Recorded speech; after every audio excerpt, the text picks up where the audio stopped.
Hi, I'm Brian King, and this is 5 Things Friday. Today I'm coming to you from Las Vegas. We are at my wife's symposium, and I had a little free time, so I thought I'd give you a little view of the mountains and the palm trees instead of my basement workshop. Today, on 5 Things Friday, I want to share 5 little things that mean the most to your wife. And I say little things because uh, in the big scheme of things, grand gestures are great, but they're a horrible way to fix a problem. They'll usually fall flat.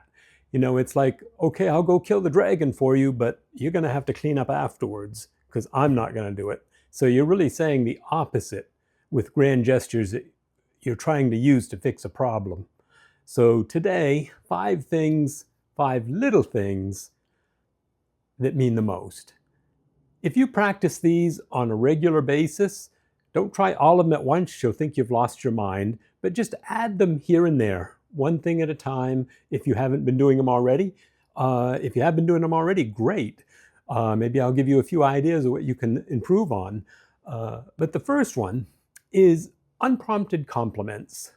Now, if she has to ask for a compliment or fish for a compliment or kind of prod you into it by say, didn't you notice? How do I look? Then it's not quite the same as if you say, oh, wow, you look great. Or sometimes I'll just watch her long enough until she says, what are you looking at? And I'll say, oh, the most beautiful woman I know.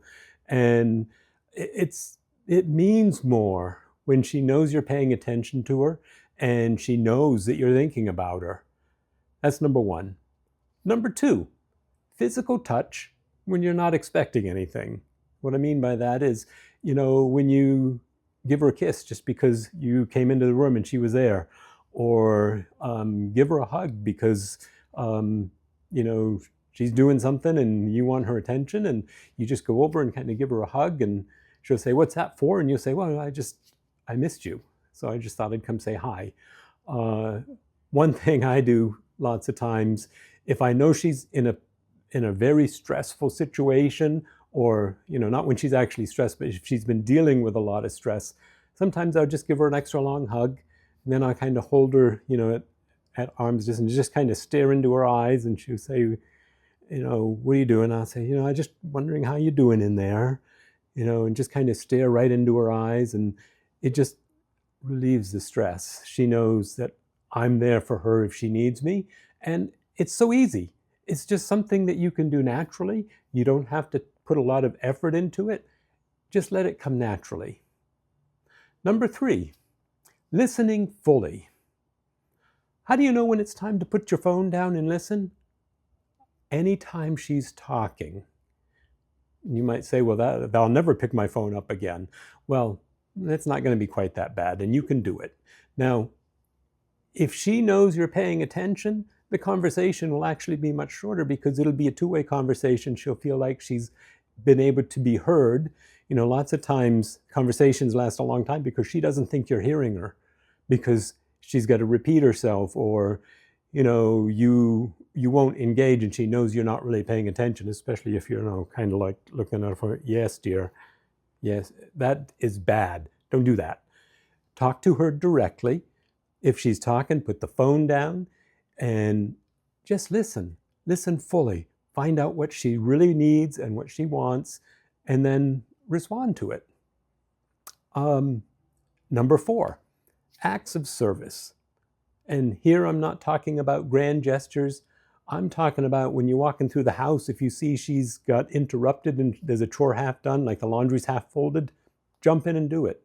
If you notice the kitchen hasn't been swept, just do it. Anything that you see that she could use a little hand with, just do it. You could also bring her coffee when she's, she doesn't even know she needs one. She's working hard on the computer and she needs a break. Bring her coffee and say, hey, here you go. And, it'll kind of break up her routine. And, you need to be careful. If she's concentrating, don't interrupt her. But if she needs a break, bring it to her. Say, hey, can you take a break? I'll make some coffee, whatever, if you have to interrupt her that way.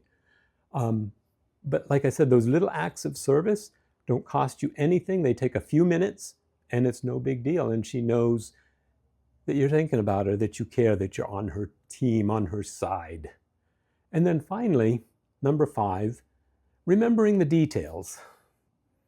I'm not talking like the big things like birthdays, anniversaries, you better remember those.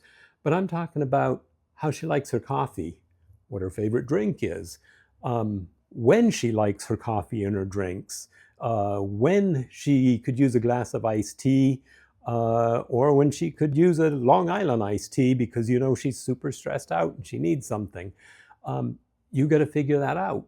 But remembering the details, also like if she talks about something that she wants, go pick it up for her. If she says, hey, next time we're at the store, we need eggs, then remember to get the eggs. It's just a way of letting her know that you heard her, that you're thinking about her, that you aren't afraid to go the extra mile. You're willing to go do it. If she's mentioned a color she likes or something she's looking for, remember it.